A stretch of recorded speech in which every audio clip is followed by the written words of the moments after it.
Hi everyone, my name's Elizabeth Hughes. Thanks so much for joining me today.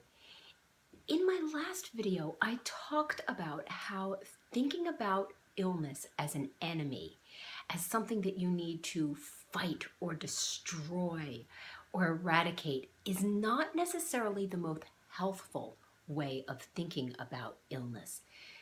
And I said because symptoms are actually clues to what you need for recovery.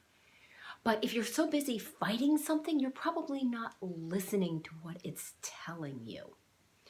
So I want to carry on with that idea for a little bit about thinking about your illness differently, not in the conflict model, but in a curing and caring model. And I want to tell you something that I've learned from talking with thousands of people over my medical career.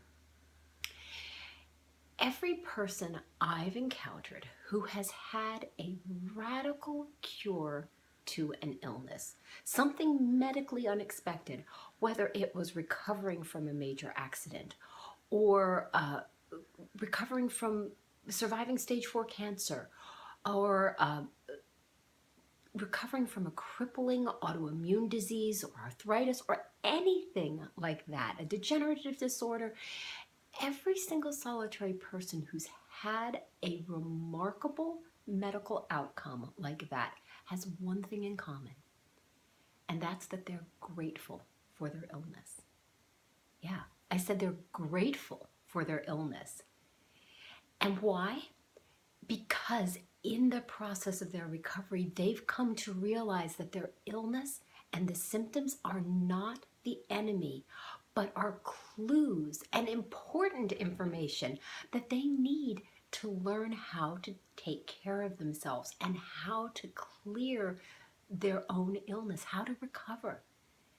Now, it's very hard to be grateful for illness. I know this. It's really hard. And but it's also very hard to be grateful for something if you're busy trying to fight it or kill it or eradicate it or destroy it. So this is why the language of conflict and thinking about illness as an enemy may not be the most helpful way, because your illness has something to tell you. And if you think about it just as an enemy, you're never going to listen to your illness. You're never going to listen to your symptoms and get the really vital, important information that your body is trying to give you to tell you how to recover. And that's what symptoms are. Information to help you know how to recover. So it's hard to do. I know this. I really know it's not an easy thing to ask. But try listening to your illness.